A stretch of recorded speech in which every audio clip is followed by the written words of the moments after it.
بسم اللہ الرحمن الرحیم نحمدہ ونصلی ونصلی علی رسول الکریم اما بعد فاعوذ باللہ من الشیطان الرجیم بسم اللہ الرحمن الرحیم۔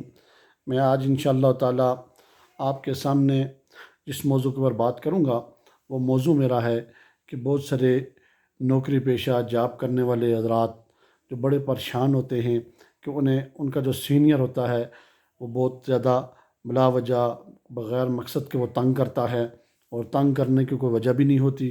وہ بڑے پریشان ہوتے ہیں، صبح اٹھ کے سویرے اللہ کا نام لے کر وہ جاتے ہیں تو وہ آگے سے سینئر اور جونیئر کا بڑا مسئلہ ہوتا ہے۔ جو سینئر ہوتا ہے وہ جونیئر کو تنگ کرتا ہے، کبھی کبھار میں عجیب عجیب جو باتیں کرنا شروع کر دیتے ہیں، کیا کوئی مقصد نہیں ہوتا جن کا، تو اس لیے بڑے پریشان ہوتے ہیں۔ تو میرے پاس اس طرح کے بہت سارے کیس آتے ہیں کہ حافظ صاحب میں کیا کروں، کہ ہمیں بہتر کوئی مشورہ دیں کہ ہم کیا اس نوکری کو، اس جاب کو چھوڑ دیں۔ تو میں نے ان کو یہ بتایا کہ یہ ذکر اللہ کا آپ کریں تو انشاءاللہ اس میں بہت فائدہ ہوگا۔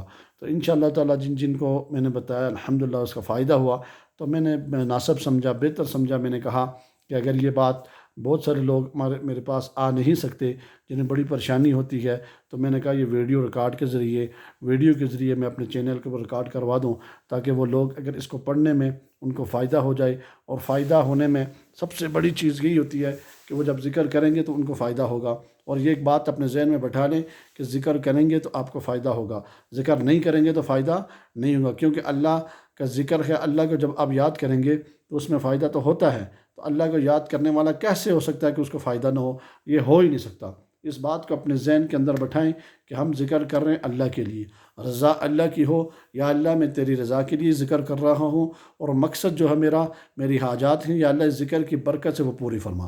جب اللہ رب العالمین اس کی ذکر کی برکت سے جب وہ اس کے معاملات پورے کرنے پہ آتا ہے تو پھر اس ذکر کی برکت سے ہی پورا ہوتا ہے، کیونکہ اللہ نے ایک مخصوص ذکر تو نہیں بتایا۔ کوئی بھی ذکر کریں گے تو وہ مخصوص ہو جائے گا، مگر مقصد کیا ہے کہ جو مقصد کے لیے بتایا جاتا ہے اس کا مقصد صرف کیا ہے کہ اللہ اس میں اپنی رحمت اور نزول فرماتے ہیں۔ تو جس وقت آپ یہ ذکر کریں گے تو انشاءاللہ آپ کو فائدہ ہوگا۔ تو وہ ذکر کیا ہے وہ انشاءاللہ تعالیٰ میں آگے آپ کو ترتیب کے ساتھ، بڑی تفصیل کے ساتھ آج بتانے لگا ہوں، تاکہ آپ لوگ اس کو پڑھیں تو آپ کو فائدہ ہو۔ اور یہ پڑھنے میں فائدہ ہے اور نہ پڑھنے میں فائدہ نہیں ہے، یہ ذہن میں رکھیں۔ اور تاثیر ذکر کے اندر ہوتی ہے، یہ اللہ کی طرف سے تاثیر ہو ہی نہیں سکتا کہ اللہ کے ذکر میں تاثیر نہ ہو۔ ہمارے پڑھنے میں کمزوری ہو سکتی ہے، ہم ذکر کرتے ہیں مگر کیا ہے کہ ہم اس ذکر میں وہ اس طرح نہیں پڑھ سکتے جس طرح پڑھنا چاہیے، تو پھر اس میں تاثیر کہاں سے ہو؟ تو کیا ہے، ہماری توجہ دھیان جس وقت پوری ذکر کے اوپر ہوگی تو ہمیں انشاءاللہ تعالیٰ اس کا فائدہ بھی ہوگا۔ تو پہلی بات میری، آپ یہ ذہن کے اندر بٹھا لیں، ذہن نشین کر لیں کہ جو ذکر اللہ کا کرتے ہیں ان کو فائدہ بھی ہوتا ہے، اور جو ذکر اللہ سے مانگتے ہیں وہ ان کو بھی فائدہ ہوتا ہے۔ بات یہ ہے کہ ذکر اللہ کا ہے اور اللہ کے لیے ہی کی جائے، کیوں کہ اللہ کی رضا اس میں ہونی چاہیے۔ یا اللہ تیری رضا کے لیے پڑھ رہا ہوں، اور رضا کے ساتھ یا اللہ اس ذکر کی برکت سے یہ جتنے بھی میرے ظاہری اور باطنی معاملات ہیں یا اللہ اس ذکر کی برکت سے حل فرما۔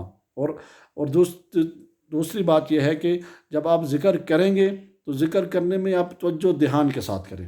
جب آپ توجہ دھیان کے ساتھ پڑھیں گے تو اس میں فائدہ ہوگا۔ جس وقت آپ پڑھیں گے توجہ دھیان، آپ کی پورا ذکر کے اندر توجہ دھیان، کیوں تھوڑی سی تعداد ہوتی ہے، اتنی زیادہ بھی نہیں ہوتی، زیادہ سے زیادہ 5 منٹ 7 منٹ، حد سے زیادہ کر اگر زیادہ ہو جائے 10 منٹ کی ہوتی ہے۔